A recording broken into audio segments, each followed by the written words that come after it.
Welcome once again, my friends, and thank you for stopping by to listen to an old storyteller. Today we have a Scottish tale, and the title of this story is The Weird of the Three Arrows. Sir James Douglas, the companion of Bruce, and well known for his appellation of the Black Douglas, was once, during the hottest period of the exterminating war carried on by him and his colleague Randolph against the English, stationed at Linthogli, near Jedburgh. He was resting himself and his men after the toils of many days' fighting, marches toward Teviot Dale, and, according to his custom, had walked round the tents previous to retiring to the unquiet rest of a soldier's bed. He stood for a few moments at the entrance to his tent contemplating the scene before him, rendered more interesting by a clear moon whose silver beams fell, in the silence of a night without a breath of wind, calmly on the slumbers of mortals destined to mix in the melee of dreadful war, perhaps on the morrow. As he stood gazing, irresolute whether to retire to rest or indulge longer in a train of thought not very suitable to a warrior who delighted in the spirit-stirring scenes of his profession, his eye was attracted by the figure of an old woman, who approached him with a trembling step, leaning on a staff, and holding in her left hand 3 English cloth-shaft arrows. "You are he who is called the good Sir James?" said the old woman. "I am, good woman," replied Sir James. "Why hast thou wandered from the sutler's camp?" "I dinna belong to the camp of the hobblers," answered the woman. "I have been a residenter in Linthawley since the day when King Alexander passed the door of my cottage with his bonny French bride, wha was terrified away frae Jedburgh by the death's head which appeared to her on the day of her marriage. What I have suffered since that day," looking at the arrows in her hand, "lies between me and heaven." "Some of your sons have been killed in the war, I presume?" said Sir James. "Ye have guessed a part of my ways," replied the woman. "That arrow," holding out one of the 3, "carries on its point the blood of my firstborn. It is stained with the steam that poured from the heart of my second, and that is red with the gore in which my youngest weltered, as he gave up the life that made me childless.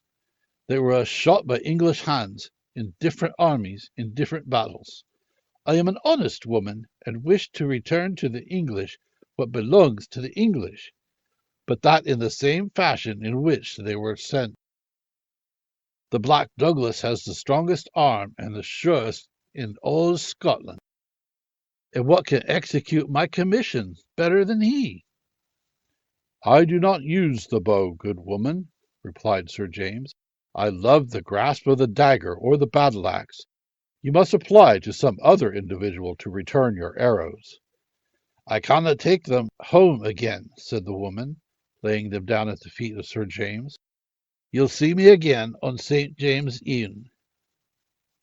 The old woman departed as she said these words. Sir James took up the arrows and placed them in an empty quiver that lay amongst his baggage. He retired to rest, but not to sleep. The figure of the old woman and her strange request occupied his thoughts, and produced trains of meditation which ended in nothing but restlessness and disquietude.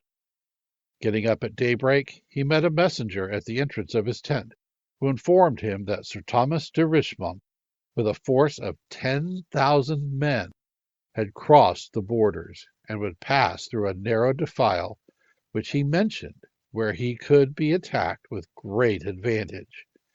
Sir James gave instant orders to march to the spot, and, with that genius for scheming for which he was so remarkable, commanded his men to twist together the young birch trees on either side of the passage to prevent the escape of the enemy. This finished, he concealed his archers in a hollow way near the gorge of the pass. The enemy came on, and when their ranks were embarrassed by the narrowness of the road, and it was impossible for the cavalry to act with effect, Sir James rushed upon them at the head of his horsemen, and the archers, suddenly discovering themselves, poured in a flight of arrows on the confused soldiers and put the whole army to flight. In the heat of the onset, Douglas killed Sir Thomas de Richmont with his dagger. Not long after this, Edmund de Calonne, a knight of Gascony and governor of Berwick, who had been heard to vaunt that he had sought the famous Black Knight, but could not find him, was returning to England, loaded with plunder, the fruit of an inroad on Teviotdale. Sir James thought it a pity that a Gascon's vaunt should be heard unpunished in Scotland, and made long forced marches to satisfy the desire of the foreign knight, by giving him a sight of the dark countenance he had made a subject of reproach. He soon succeeded in gratifying both himself and the Gascon. Coming up in his terrible manner, he called to Calonne to stop, and, before he proceeded into England, received the respects of the Black Knight he had come to find, but hitherto had not met. The Gascon's vaunt was now changed, but shame supplied the place of courage, and he ordered his men to receive Douglas's attack. Sir James assiduously sought his enemy. He at last succeeded, and a single combat ensued of a most desperate character. But whoever escaped the arm of Douglas when fairly opposed to him in a single conflict? Calonne was killed. He had met the Black Knight at last. "So much," cried Sir James, "for the vaunt of a Gascon." Similar in every respect to the fate of Calonne was that of Sir Ralph Neville.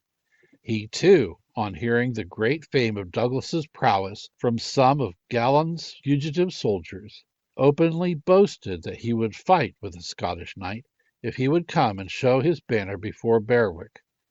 Sir James heard the boast and rejoiced in it. He marched to that town and caused his men to ravage the country in front of the battlements and burn the villages. Neville left Berwick with a strong body of men, and, stationing himself on a high ground, waited till the rest of the Scots should disperse to plunder. But Douglas called in his detachment and attacked the knight. After a desperate conflict, in which many were slain, Douglas, as was his custom, succeeded in bringing the leader to a personal encounter, and the skill of the Scottish knight was again successful.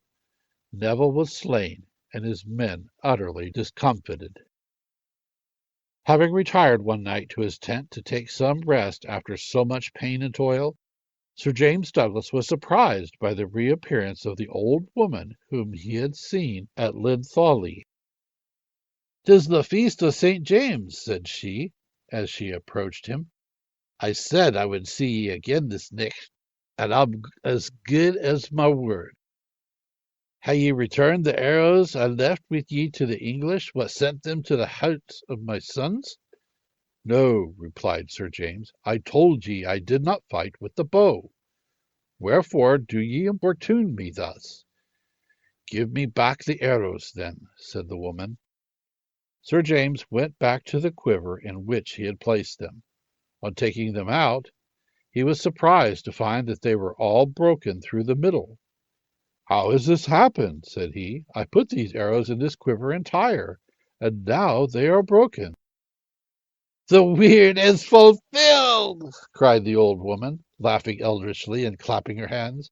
"That broken shaft came from a soldier of Richmond's, that fra a one o' Culzean, and that fra a one o' Neville's. They are a dead, and I am revenged."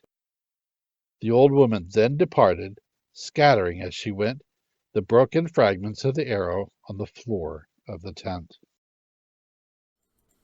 Thank you once again for listening to this story. If you enjoyed this story, please press that like button. Also, please help an old storyteller out by subscribing to my channel. The next story will be posted in a few days, so until then, may your story continue to be a good one.